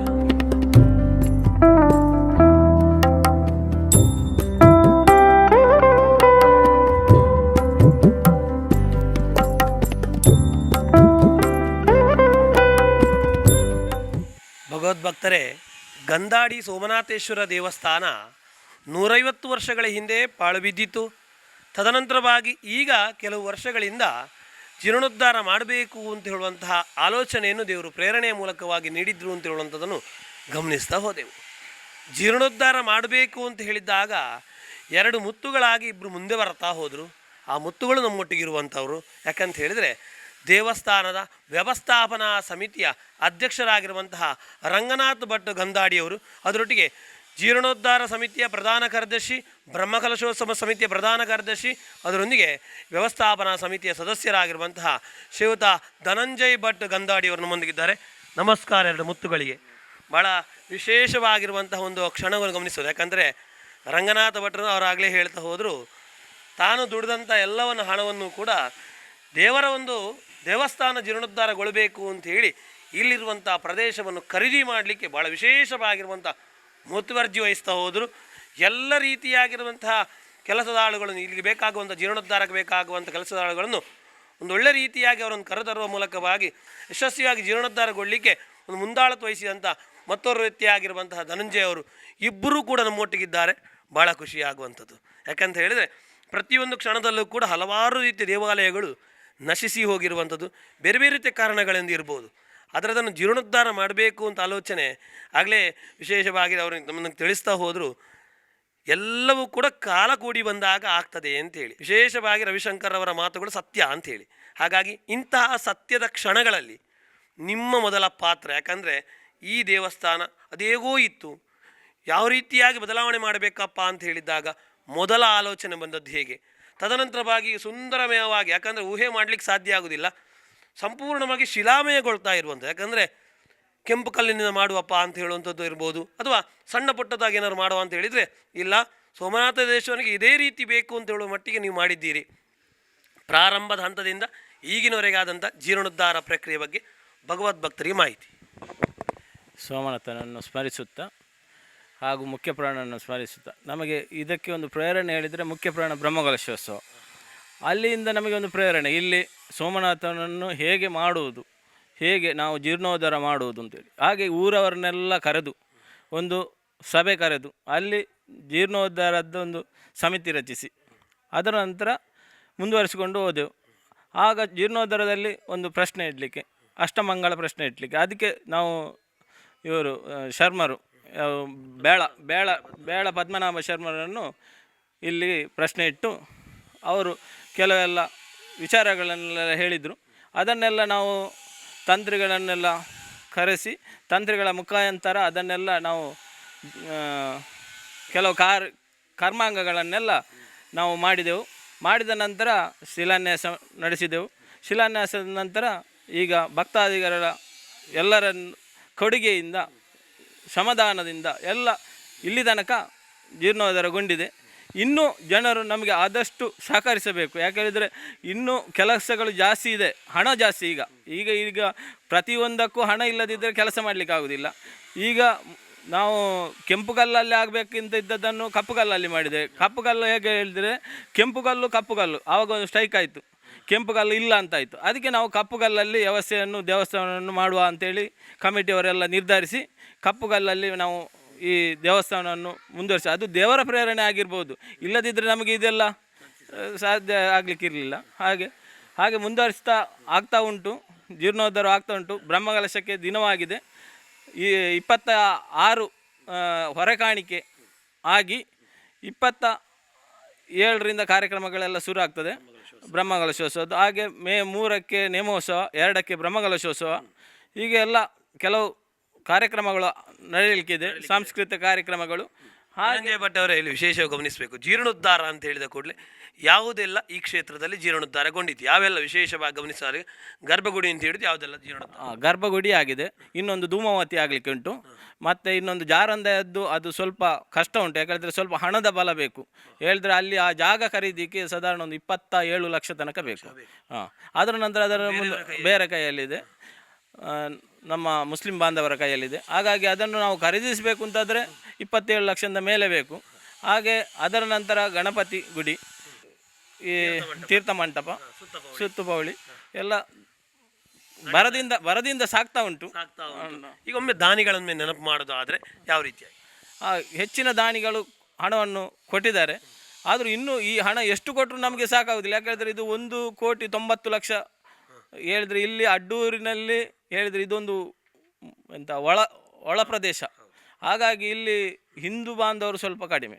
ಹಾಗಾಗಿ ಹೆಚ್ಚಿನ ಸಂಖ್ಯೆಯಲ್ಲಿ ಜನರು ಇದಕ್ಕೆ ಸಹಾಯ ಮಾಡಬೇಕು ಅಂತೇಳಿ ನಾವು ವಿನಂತಿಕೊಳ್ಳುವಂಥದ್ದು. ಭಗವದ್ಭಕ್ತರೇ, ಎಲ್ಲ ರೀತಿಯಾಗಿಯೂ ಕೂಡ ಸಹಕರಿಸಬೇಕು. ಯಾಕಂತ ಹೇಳಿದರೆ ನಮ್ಮ ದೇವಸ್ಥಾನಗಳನ್ನು ಉಳಿಸಬೇಕು ಅಂತ ಹೇಳಿದರೆ ನಮ್ಮ ಕರ್ತವ್ಯ ಯಾಕೆ ಇರ್ತಾ ಹೋಗ್ತದೆ. ಯಾಕಂತ ಹೇಳಿದರೆ ಪ್ರತಿಯೊಂದು ಕ್ಷೇತ್ರಗಳಲ್ಲೂ ಕೂಡ ವಿಶೇಷವಾಗಿರುವಂಥ ಶಕ್ತಿ ಇರ್ತಾ ಹೋಗ್ತದೆ. ಅದರಲ್ಲಿ ಈ ದೇವಸ್ಥಾನ ಯಾಕಂತ ಹೇಳಿದರೆ ಪೊಳಲಿ ರಾಜರಾಜೇಶ್ವರಿ ದೇವಿಗೆಯಲ್ಲಿ 11 ರುದ್ರ 11 ರುದ್ರ ದೇವಸ್ಥಾನಗಳಿರುವಂಥದ್ದು. ಅದರಲ್ಲಿ 2-3 ಮಾತ್ರ ಸರಿಯಾಗಿ ಪೂಜೆಗಳು ನಡೀತಾ ಇರುವಂಥದ್ದು. ಹಾಗಾಗಿ ಈ ದೇವಸ್ಥಾನವೂ ಜೀರ್ಣೋದ್ಧಾರಗೊಂಡಾಗ ಮತ್ತೊಂದು ದೇವಸ್ಥಾನ ಸರಿಯಾಗಿ ರೀತಿಯಾಗಿರುವಂಥ ಜೀರ್ಣೋದ್ಧಾರಗೊಳ್ತಾ ಇದೆ ಅಂತ ಹೇಳುವಂಥ ಒಂದು ಹೆಮ್ಮೆ ಮಾತು. ಅದರೊಟ್ಟಿಗೆ ಸುತ್ತಲೂ ಮುಸ್ಲಿಂ ಬಾಂಧವರಿರುವ ಕಾರಣವಾಗಿ ಇವರಿಗೆ ಆರ್ಥಿಕ ಪರಿಸ್ಥಿತಿಗೆ ಸ್ವಲ್ಪ ಅಡಚಣೆ ಆಗಿರುವಂಥದ್ದು. ಹಾಗಾಗಿ ಹೊರಭಾಗದ ವ್ಯಕ್ತಿಗಳು ಕೂಡ ಹೊರಭಾಗದ ದಾನಿಗಳು ಕೂಡ ವಿಶೇಷವಾಗಿ ಸಹಕರಿಸಬೇಕು. ಕೆಳಭಾಗದಲ್ಲಿ ನಿಮಗೆ ಕಾಣ್ತಾ ಇದೆ ಅವರ ಅಕೌಂಟ್ ನಂಬರ್ಗಳು, ಎಲ್ಲ ರೀತಿಯಾಗಿರುವಂಥ ನಂಬರ್ಸ್ಗಳು, ಅವರ ಮೊಬೈಲ್ ನಂಬರ್ಗಳು ಎಲ್ಲವೂ ಕಾಣ್ತಾ ಇದೆ. ನೇರವಾಗಿ ಸಂಪರ್ಕ ಮಾಡೋ ಮೂಲಕವಾಗಿ ಅಥವಾ ತನ್ನದೇ ಆಗಿರೋ ವಿಶೇಷವಾಗಿರುವಂಥ ದಾನಗಳನ್ನು ನೇರವಾಗಿ ಅಕೌಂಟಿಗೆ ಹಾಕೋ ಮೂಲಕವಾಗಿ ಸಹಕರಿಸ್ಬೋದು. ವಿಶೇಷವಾಗಿ ಗಮನಿಸೋದು ಅಂತೇಳಿ ಆದರೆ ಈ ದೇವಸ್ಥಾನ ಈಗ ನಿಮಗೆ ಗಮನಿಸು ಅಂತೇಳಿ ಆದರೆ, ಯಾಕಂದರೆ ಎಲ್ಲ ರೀತಿಯಾಗಿರೋ ಪ್ರಕ್ರಿಯೆಗಳಲ್ಲೂ ಕೂಡ ಪ್ರಧಾನ ಕಾರ್ಯದರ್ಶಿಯಾಗಿದ್ದಾಗ ಕ್ರೋಢೀಕರಣ ಮಾಡಬೇಕು ಅಂತ ಹೇಳಿದರೆ ಬಹಳ ಆಲೋಚನೆ ಆಗ್ತಾ ಹೋಗ್ತದೆ, ಒಂದು ರೀತಿಯಲ್ಲಿ ತಲೆನೋವು ಆಗ್ತಾ ಹೋಗ್ತದೆ. ಹೇಗಿತ್ತು ಸವಾಲು, ಈಗ ನೋಡುವಾಗ ಎಷ್ಟು ಖುಷಿ ಆಗ್ತಾವೆ? ಸವಾಲು ತುಂಬ ಕಠಿಣವಾದದ್ದೇ, ಆದರೆ ದೇವರ ಒಂದು ದಯೆ ನಮ್ಮಲ್ಲಿ ಇದೆ. ಯಾಕೆಂದರೆ ಇಲ್ಲದೆ ಇಷ್ಟು ವರ್ಷದಿಂದ ಪಾಳು ಬಿದ್ದ ದೇವಸ್ಥಾನ ನಮ್ಮ ಊರಿನವರು ಸೇರುವಾಗೆ ಮಾಡಿದ್ದು ಒಂದು ವಿಶೇಷ ಎನಿಸ್ಬೋದು. ಖಂಡಿತವಾಗಿ ರಂಗನಾಥ ಭಟ್ ಹತ್ರ ಮಾತಾಡಬೇಕು. ದೇವಸ್ಥಾನದ ಈಗ ಬಾಲಾಲಯದಲ್ಲಿ ದೇವರು ಇರುವಂಥದ್ದು, ಆ ದೇವರಿಗೂ ಕೂಡ ಪ್ರತಿದಿನವೂ ಪೂಜೆ ಮಾಡುವಂತಹ ಪ್ರಕ್ರಿಯೆ. ವ್ಯವಸ್ಥಾಪನಾ ಸಮಿತಿಯ ಅಧ್ಯಕ್ಷರಾಗಿದ್ದ, ಅದಕ್ಕಿಂತಲೂ ದೊಡ್ಡದು ಅಂತ ಹೇಳಿದರೆ ದೇವಸ್ಥಾನಕ್ಕೆ ಕೇವಲ ನಾವು ಹಿಂದೆ ನಿಂತಿರುವಂತಹ ಗರ್ಭಗುಡಿಯ ಪ್ರದೇಶ ಬಿಟ್ಟರೆ ಎಲ್ಲವೂ ಕೂಡ ಬೇರೆಯವರ ಕೈಯಲ್ಲಿತ್ತು. ಅದನ್ನೆಲ್ಲವನ್ನು ಖರೀದಿ ಮಾಡುವಂತಹ ವಿಶೇಷವಾಗಿರೋ ಮುತುವರ್ಜಿಯನ್ನು ಕೂಡ ರಂಗನಾಥವರು ವಹಿಸ್ಕೊಳ್ತಾ ಹೋದರು. ಒಂದು ರೀತಿಯಲ್ಲಿ ಹೇಳಬೇಕು ಅಂತ ಹೇಳಿದರೆ ತಾನು ದುಡ್ದದ್ದನ್ನು, ದೇವ ದುಡ್ದದ್ದನ್ನು ಒಂದಿಷ್ಟು ಕೊಡಬೇಕು ಅಂತ ಹೇಳಿದರೆ ತಾನು ದುಡ್ದದ್ದು ಎಲ್ಲವನ್ನೂ ಕೊಟ್ಟು ಬಿಟ್ಟಿದ್ದಾರೆ ರಂಗನಾಥ ಅವರು. ತನ್ನ ಈಗಿನ ಜೀವನಕ್ಕೂ ಕೂಡ ಬೇರೆ ಬೇರೆ ರೀತಿಯಾಗಿ ಕಷ್ಟಪಡ್ತಿದ್ದರೂ ಕೂಡ ದೇವ ನನಗೆ ಒದಗಿಸ್ತಾನೆ ಅಂತ ಹೇಳೋ ನಂಬಿಕೆ ಇರುವಂಥದ್ದು. ಯಾವ ರೀತಿಯಾಗಿರುವಂತಹ ಧೈರ್ಯ ಮಾಡಿಕೊಂಡು ದೇವಸ್ಥಾನ ಜೀರ್ಣೋದ್ಧಾರ ಪ್ರಕ್ರಿಯೆಗೆ ಇಷ್ಟು ದೊಡ್ಡ ಮಟ್ಟದ ಧನ ಸಹಾಯವನ್ನು ಇರ್ಬೋದು ಅಥವಾ ತನ್ನೆಲ್ಲ ರೀತಿಯ ಶ್ರಮಗಳನ್ನು ದೇವರಿಗೋಸ್ಕರವಾಗಿ ನೀಡಿದ್ರಿ. ಹೇಗಿತ್ತು ಆಗಿನ ಒಂದು ವ್ಯವಸ್ಥೆ ಅಂತ? ಫಸ್ಟು ಸೋಮನಾಥ ದೇವರನ್ನು ಸ್ಮರಿಸುತ್ತಾ ನನ್ನ ಮಾವನ ಹತ್ರ ಹೋಗಿ ಕೇಳಿದೆ ಪ್ರಶ್ನೆ. ನನ್ನ ಮಾವ ಕೊಲ್ಯ ಸುಬ್ರಾಧಿಕಾರಿ ಅಂತೇಳಿ ಅವ್ರ ಹತ್ರ ಕೇಳಿದವಾಗ ಈ ದೇವಸ್ಥಾನ ಒಂದು ಬಂಧನದಲ್ಲಿದೆ, ಇದನ್ನು ನೀನು ಸರಿ ಮಾಡು, ಆ ನಂತರ ನಿಮಗೆ ಜಾಗ ಸಿಗ್ತದೆ ಅಂತ ಹೇಳಿದ್ರು. ಹಾಗೆ ಪೊಳಲಿ ಹೋಗಿ ನಮ್ಮ ಅನಂತ ಭಟ್ ಇದ್ದಾರಲ್ಲ ಅವ್ರ ಹತ್ರ ಹೋಗಿ ಒಂದು ಖಡ್ಗಮಾಲ ಅರ್ಚನೆ ಮಾಡಿ ಆ ಪ್ರಸಾದವನ್ನು ಇಟ್ಕೊಂಡು ಬಂದು, ನಾವು ಹೇಳಿದ್ರೆ ನಂಬಲಿಕ್ಕಿಲ್ಲ, ಅದು ಅನಂತ ಭಟ್ ಹತ್ರ ನಿಮ್ಮ ಹತ್ರ ಕೇಳಿದ್ರೆ ಗೊತ್ತಾಗ್ಬೋದು. 3 ದಿವಸದಲ್ಲಿ ನಮಗೆ ಈ ಜಾಗ ಸಿಕ್ಕಿದೆ. 3 ದಿವಸದಲ್ಲಿ ಖಡ್ಗಮಾಲ ಅರ್ಚನೆ ಮಾಡಿ 3 ದಿವಸದಲ್ಲಿ ನಮಗೆ ಆ ಜಾಗ ಕೊಡ್ತೀನಿ ಅಂತೇಳಿ ಬಂದಿದ್ದಾರೆ. ಆನಂತರ ನಮಗೆ ಹಣದ ಅವಶ್ಯಕತೆ ತುಂಬ ಇತ್ತು. ಹಾಗೆ ಪೊಳಲಿ ಸೊಸೈಟಿಯಲ್ಲಿ ಸಾಲ ಮಾಡಿದ್ದೇನೆ. ಆನಂತರ Gurupura society, Kaikamba DCC bank, ಮತ್ತು ಒಬ್ಬ ಒಂದು 2-3 ಜನ ಹತ್ರ ಕೈ ಸಾಲ ತಗೊಂಡಿದ್ದೆ. ಹಾಗೆಲ್ಲ ಆಗಿ ಒಟ್ಟು ಅವರಿಗೆ 1.5 ಕೋಟಿ ರೂಪಾಯಿ ಅವರಿಗೆ ಕೊಡಲಿಕ್ಕೆ, ಜಾಗಿನವರಿಗೆ. ಮತ್ತು ರೆಕಾರ್ಡಲ್ಲಿ ಆಗುವಾಗ 80 ಆಗಿದೆ. 80 ಆಗಿದೆ. ಹೌದು. ಈಗ ದೇವಸ್ಥಾನಕ್ಕೆ ಎಷ್ಟು ಖರ್ಚಾಗಿದೆ, ಜಾಗ ಖರೀದಿಗೆ ಎಷ್ಟು ಖರ್ಚಾಗಿದೆ? ಜಾಗಿಂದ ಆ ಟೈಮಲ್ಲಿ ಇದು ಮುಸ್ಲಿಂ ಜಾಗ ಅಲ್ಲ, ರೇಟ್ ಇಲ್ಲಿ ಮುಸ್ಲಿಂ ಆದ ಕಾರಣ ಇಲ್ಲಿ ರೇಟ್ ಜಾಸ್ತಿ ಇದೆ. ಇಲ್ಲಿ ಅದೊಂದು 2 ಲಕ್ಷದವರೆಗೆ ಕೇಳಿದರು ಫಸ್ಟಿಗೆ. ಆಮೇಲೆ ಇವರ ಅಣ್ಣ ಕೃಷ್ಣಾನಂದ, ನಾನು ಮತ್ತು ಅನಂತ್ ಭಟ್ಟು, ಗಣೇಶ ಅಂತೇಳಿ 4 ಜನ ಸೇರಿ ಅವರ ಚರ್ಚೆ ಮಾಡಿ 1.5 ಒಪ್ಪಿಸಿದ್ದು ಲಾಸ್ಟ್. ಹೌದು. ಸುಮಾರು ಎಷ್ಟು ಸೆನ್ಸ್ ಜಾಗ ತಗೊಂಡ್ರಿ ಒಟ್ಟು ಈಗ 1 ಎಕರೆ ಫಸ್ಟಿಗೆ ತಗೊಂಡೆ, ಆಮೇಲೆ ಮತ್ತೆ ಒಂದು 12 ಸೆಂಟ್ ಜಾಗ ತಗೊಂಡಿದ್ದೇವೆ. ಹೌದು. 1 ಎಕರೆ 12 ಸೆನ್ಸು. ಪ್ರತಿಯೊಂದು ಸೆನ್ಸಿಗೂ ಕೂಡ 1.5 ಲಕ್ಷದಾಗಿ ಎಷ್ಟಾಯಿತು ಅಂತ ಎಲ್ಲ ಆಲೋಚನೆ ಮಾಡಿ ಆ ಪ್ರಕ್ರಿಯೆಗೆ, ಜಾಗ ಖರೀದಿ ಪ್ರಕ್ರಿಯೆಗೆ ಕೋಟಿಗಟ್ಟಲೆ ಖರ್ಚಾಗಿರುವಂಥದ್ದು. ತದನಂತರವಾಗಿ ದೇವಸ್ಥಾನ ನಿರ್ಮಾಣ ಆಗಬೇಕು. ಯಾಕಂದರೆ ಪ್ರಧಾನ ಉದ್ದೇಶವೇ ಅಷ್ಟು, ಜಾಗ ಖರೀದಿ ಮಾಡಿರೋದು ದೇವಸ್ಥಾನದ ಉದ್ದೇಶಕ್ಕೋಸ್ಕರವಾಗಿ. ಈಗ ಅದಕ್ಕಾದದ್ದು ಇದಕ್ಕಾದದ್ದು ಒಟ್ಟು ಸೇರಿಸಿದಾಗ ಹೇಗೆ ಬರ್ತದೆ? ಅದಕ್ಕಾಗಿ ಇದಕ್ಕಾಗಿ ಹೇಳಿದರೆ ಒಂದು 4 ಕೋಟಿ ಅಂತರ ಹೋಗ್ಬೋದು. 4 ಕೋಟಿ. ಈಗ ಇದಕ್ಕೆ ಒಂದು ಕೈಯಿಂದೆಲ್ಲ ಹಾಕಿ ಮಾಡಿದ್ದೇವೆ. 1,40,00,000 ತನಕ ಈಗ ಮುಗಿಯಿತು. ಈಗ ದೇವಸ್ಥಾನದ್ದು. ಮತ್ತು ಕೆಲವರು ನಮಗೆ ಮರ ದಾನ ಮಾಡಿದ್ದಾರೆ, ಹೆಚ್ಚಿನವರು ಮರವನ್ನು ಕೊಟ್ಟಿದ್ದಾರೆ. ಈಗ ಕೆಲವರು ಒಂದೊಂದನ್ನು ವಹಿಸ್ಕೊಂಡಿದ್ದಾರೆ. ಗರ್ಭಗುಡಿದ್ದು ತಾಮ್ರ ಅವರ ಲೆಕ್ಕದಲ್ಲಿ, ಇದರದ್ದು ತಾಮ್ರ ಇನ್ನೊಬ್ಬರ ಲೆಕ್ಕದಲ್ಲಿ, ಹಾಗೆ ಒಬ್ಬೊಬ್ಬರು ವಹಿಸ್ಕೊಂಡಿದ್ದಾರೆ. ಎದುರು ಸ್ವಾಗತ ಮಂಟಪ ಅದರದ್ದು 2 ಕಂಬಗಳನ್ನು ಒಬ್ಬರು ದಾನಿಗಳು ವಹಿಸ್ಕೊಂಡಿದ್ದಾರೆ. ಹಾಗೆ ಈ ಕೆಲವೆಲ್ಲ ಒಂದೊಂದು ಕಂಬಗಳು ಒಂದೊಂದು ದಾನಿಗಳು ವಹಿಸ್ಕೊಂಡಿದ್ದಾರೆ. ಈಗ ಧನಂಜಯ ಅವರು ಹೇಳಬೇಕು, ಭಗವದ್ಭಕ್ತರೆಲ್ಲರೂ ಕೂಡ ಗಮನಿಸ್ತಾ ಇದ್ದಾರೆ, ದಾನಿಗಳು ಕೂಡ ಗಮನಿಸ್ತಾ ಇದ್ದಾರೆ. ಅವರಿಗೆ ವಿಶೇಷವಾಗಿರುವಂಥ ವಿನಂತಿ ಮಾಡೋದಾದರೆ ಯಾವ ರೀತಿಯಾಗಿ ಸಹಕರಿಸಿದರೆ ಒಂದು ಒಳ್ಳೆ ರೀತಿಯಾಗಿ, ಯಾಕಂದರೆ ನೀವೆಲ್ಲರೂ ಕೂಡ ವಿಶೇಷವಾಗಿ ಒಂದಿಷ್ಟು ಕೊಡುವ ಬದಲು ಎಲ್ಲವನ್ನೂ ಕೊಟ್ಟಿದ್ದೀರಿ. ನಿಮ್ಮ ಜೀವನಕ್ಕೂ ಆಗಬೇಕು, ಭಗವಂತನ ಒಂದು ಒಳ್ಳೆ ರೀತಿಯಾಗಿ ಒಂದು ಕ್ಷೇತ್ರವು ಅಭಿವೃದ್ಧಿ ಆಗಬೇಕು. ಹಾಗಾಗಿ ಅವರಿಗೆ ಒಂದು ವಿನಂತಿ. ಅವರು ಒಳ್ಳೆ ರೀತಿಯಲ್ಲಿ ಕೊಟ್ಟಿದ್ದ ಕಾರಣ ಇಷ್ಟು ನಡೆಯಿತು. ಹಾಗೆ ಇನ್ನೂ ಕೊಡಬೇಕು ಅಂತ ನಾವು ಕೇಳ್ಬೋದು, ಆದರೆ ಅವರಿಗೆ ಕೊಡಲಿಕ್ಕೆ ಅವರಿಗೆ ಆಗಬೇಕಲ್ಲ. ಎಲ್ಲ ಈಗ ಭಗವದ್ ಭಕ್ತರು ಇದ್ದಾರೆ ಅಂದ್ರೆ ನನಗೆ ಕೊಡ್ಬೇಕು ಅವರಿಗೆ ಆಸೆ ಇದೆ, ಅವರಿಗೆ ಎಲ್ಲರಿಗೂ ಕೊಡಲಿಕ್ಕೆ ಆಸೆ ಇದೆ, ಆದರೆ ಅವರಿಗೆ ದೇವರು ಒದಗಿಸಬೇಕು ಒಂದು. ಎರಡನೇದು ಇಲ್ಲಿ ಸುತ್ತಮುತ್ತಲು 8 ದೇವಸ್ಥಾನಗಳು ಇದು ಜೀರ್ಣೋದ್ಧಾರ ವ್ಯವಸ್ಥೆಯಲ್ಲಿದೆ. 8 ದೇವಸ್ಥಾನಗಳು ಇಲ್ಲಿ ಸುತ್ತಮುತ್ತ, ಈ ಸುತ್ತಮುತ್ತ 8 ದೇವಸ್ಥಾನಗಳು ಮತ್ತು ದೈವಸ್ಥಾನಗಳು ಹೇಳಿ 8. ಹಾಗಾಗಿ ಜನರಲ್ಲಿ ಹಣದ ಕೊರತೆ ಸ್ವಲ್ಪ ಉಂಟು. ಹಾಗೆ ಜನರು ಕೊಡುವುದಿಲ್ಲ ಅಂತಲ್ಲ, ನನ್ನದು ಇಷ್ಟು ಮಾರ ಬಂದು ಕೊಟ್ಟು ಹೋಗ್ತಾರೆ. ಮಹಾದಾನಿಗಳಿಗೆ ಏನು ಹೇಳ್ತೀರಿ? ಮಹಾದಾನಿಗಳು ಯಾವ ಕ್ಷೇತ್ರ ಇದ್ರೂ ಅವರು ಕೊಡ್ತಾ ಹೋಗ್ತಾರೆ ಅಂಥವರಿಗೆ ನಿಮ್ಮ ಈ ಒಂದು ಕ್ಷೇತ್ರ, ಯಾಕೆ ನಿಮ್ಮ ಅಂತಲ್ಲ ನಮ್ಮದೇ, ಹಾಗಾಗಿ ನಮ್ಮ ಈ ಕ್ಷೇತ್ರಕ್ಕೆ ಮಹಾದಾನಿಗಳಿಗೆ ವಿಶೇಷವಾಗಿರುವಂತಹ ಸಹಕಾರ ಕೊಡಿ ಅಂತೇಳಿ ವಿನಂತಿ ಮಾಡೋದು. ಇದು ಯಾವುದೇ ಕಾರಣಕ್ಕೂ ನಮ್ಮ ಸ್ವಂತಕ್ಕಲ್ಲ, ದೇವಸ್ಥಾನಕ್ಕೋಸ್ಕರ, ಹಾಗಾಗಿ ವಿನಂತಿ.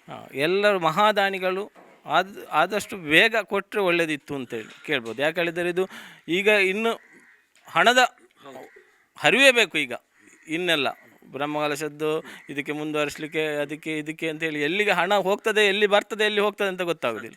ಹಾಗೆ ಖಂಡಿತವಾಗಿಯೂ 26ನೇ ತಾರೀಕಿಗೆ ಹಸಿರು ಹೊರೆ ಕಾಣಿಕೆಯಿಂದ ಪ್ರಾರಂಭವಾಗಿ 27ನೇ ತಾರೀಕಿನ ಬ್ರಹ್ಮಕಲಶೋತ್ಸವ, ತದನಂತರವಾಗಿ 2ನೇ ತಾರೀಕಿಗೆ ಬ್ರಹ್ಮಕಲಶೋತ್ಸವದ ದಿನ, 3ನೇ ತಾರೀಕಿಗೆ ದೈವಸ್ಥಾನ. ಇದೆಲ್ಲದರ ಬಗ್ಗೆ ಸಂಪೂರ್ಣವಾಗಿರುವಂಥ ಮಾಹಿತಿ, ಯಾವ ರೀತಿಯ ಪ್ರಕ್ರಿಯೆಗಳಲ್ಲಿ ನಡೀತಾ ಹೋಗ್ತದೆ, ಯಾರ ನೇತೃತ್ವದಲ್ಲಿ ನಡೀತಾ ಹೋಗ್ತದೆ ಎಲ್ಲವನ್ನು ಕೂಡ ಗಮನಿಸ್ತಾ ಹೋಗುವ.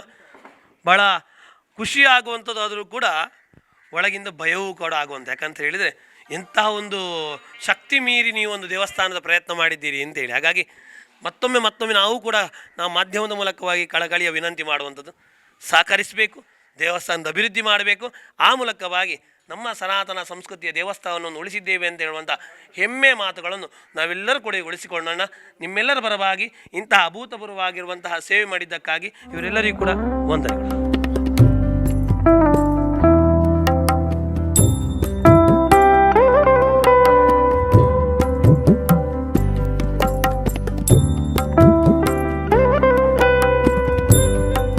ಭಗವದ್ಭಕ್ತರೇ, ಗಂಧಾಡಿ ಸೋಮನಾಥೇಶ್ವರ, ಗಂಧದ ಅಡಿ ಸೋಮನಾಥೇಶ್ವರ ಅಂತ ಹೇಳುವಂಥ ವಿಶಿಷ್ಟವಾಗಿರುವಂಥ ಕ್ಷೇತ್ರ. ಸುತ್ತಲೂ ಕೂಡ ಪ್ರಕೃತಿಯ ಸೌಂದರ್ಯ, ಕೃಷಿ ತೋಟದ ಮಧ್ಯದಲ್ಲಿ ರಾರಾಜಿಸುವಂತಹ ಸೋಮನಾಥೇಶ್ವರ. ಈ ದೇವಸ್ಥಾನದಲ್ಲಿ ಬ್ರಹ್ಮಕಲಶೋತ್ಸವಕ್ಕೆ ತಯಾರಿಗಳು ನಡೆಯುವಂಥದ್ದು, ಅದರ ಮುಂಚಿತವಾಗಿ ಜೀರ್ಣೋದ್ಧಾರ ಪ್ರಕ್ರಿಯೆಗಳು ಎಲ್ಲವೂ ಕೂಡ ಸಂಪೂರ್ಣಗೊಳ್ತಾ ಬರ್ತಿರುವಂಥದ್ದು.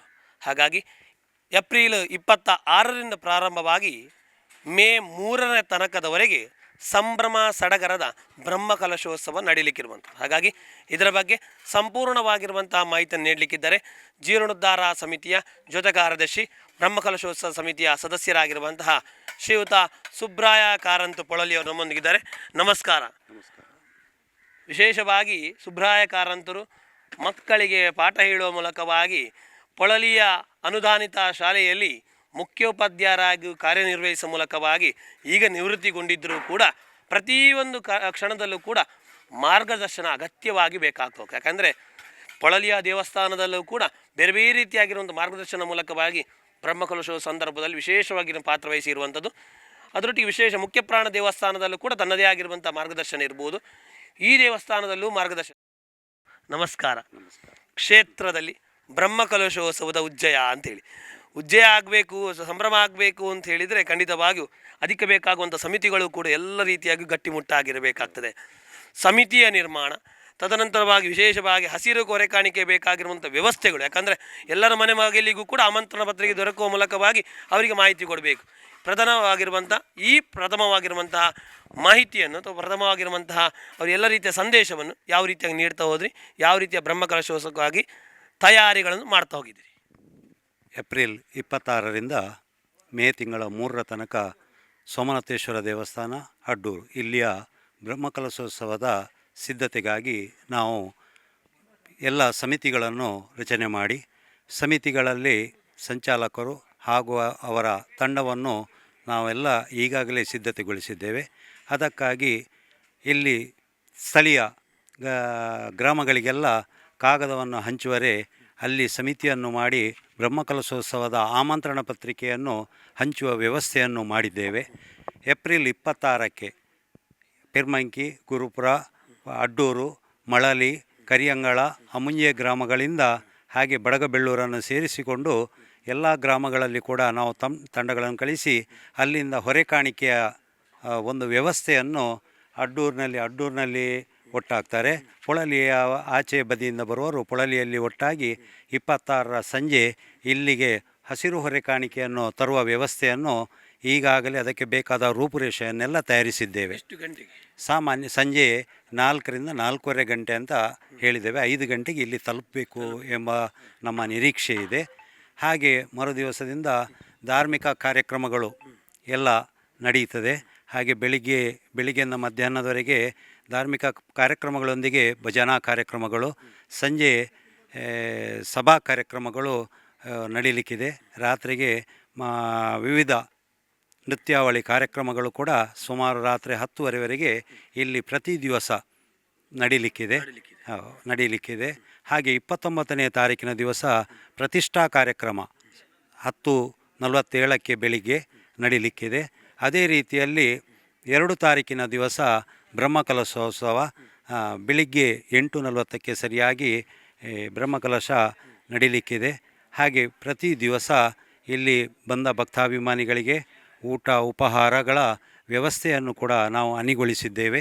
ಯಾಕೇಳಿದರೆ ಅಡ್ಡೂರಲ್ಲಿ ನಮಗೆ ಅನ್ಯ ಧರ್ಮೀಯರು ಹೆಚ್ಚಾಗಿದ್ದರೂ ಕೂಡ ಅವರೆಲ್ಲರ ಸಹಕಾರದಿಂದ ಅವರನ್ನು ಕೂಡ ನಮ್ಮ ಸಭಾ ಕಾರ್ಯಕ್ರಮಗಳಲ್ಲಿ ಸೇರಿಸಿಕೊಂಡು ಒಂದು ಉತ್ತಮ ರೀತಿಯಲ್ಲಿ ಅಡ್ಡೂರಿನಲ್ಲಿ ಈ ಬ್ರಹ್ಮಕಲಶೋತ್ಸವ ನಡೀಬೇಕು ಎಂಬ ಒಂದು ಚಿಂತನೆಯೊಂದಿಗೆ ನಾವು ಬ್ರಹ್ಮಕಲಶೋತ್ಸವದ ಸಿದ್ಧತೆಯನ್ನು ಮಾಡಿಕೊಂಡಿದ್ದೇವೆ. ಆದ್ದರಿಂದ ಎಲ್ಲವರು ನಮಗೆ ಈ ಹಿಂದೆ ಕೂಡ ಅಡ್ಡೂರು ಪಕ್ಕದಲ್ಲೇ ಇರುವಂತಹ ಮುಖ್ಯಪ್ರಾಣ ದೇವಸ್ಥಾನದಲ್ಲಿ ಕಳೆದ ಸಾರಿ ಬ್ರಹ್ಮಕಲಶೋತ್ಸವ ಆಗುವ ಸಂದರ್ಭದಲ್ಲಿ ಕೂಡ ಅನ್ಯ ಧರ್ಮೀಯರು ನಮಗೆ ಸಂಪೂರ್ಣ ಸಹಕಾರವನ್ನು ಕೊಟ್ಟು ಉತ್ತಮ ರೀತಿಯಲ್ಲಿ ಅಲ್ಲಿ ಬ್ರಹ್ಮಕಲಶ ನಡೀಲಿಕ್ಕೆ ಸಹಕರಿಸಿದ್ದಾರೆ.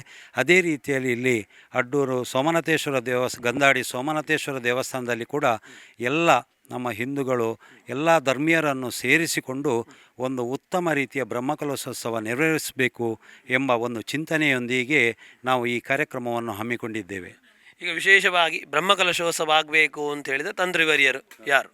ನಮ್ಮ ಈ ದೇವಾಲಯಕ್ಕೆ ಪ್ರಶ್ನೆಯಲ್ಲಿ ತಿಳಿಸಿದ ಹಾಗೆ ಪೊಳಲಿ ದೇವಸ್ಥಾನ, ಯಾಕೆ ಹೇಳಿದರೆ ಪೊಳಲಿಯ ದೇವಸ್ಥಾನಕ್ಕೂ ಗಂಧಾಡಿ ದೇವಸ್ಥಾನಕ್ಕೂ ಬಹಳ ಅವಿನಾಭಾವ ಸಂಬಂಧ. ಯಾಕೆಂದರೆ ನಮ್ಮ ಹಿಂದೆ ಪೊಳಲಿ ಶೀನಪ್ಪ ಹೆಗಡೆಯವರೊಂದು ಪೊಳಲಿ ಚರಿತ್ರೆ ಪುಸ್ತಕವನ್ನು ಬರೆದಿದ್ದಾರೆ.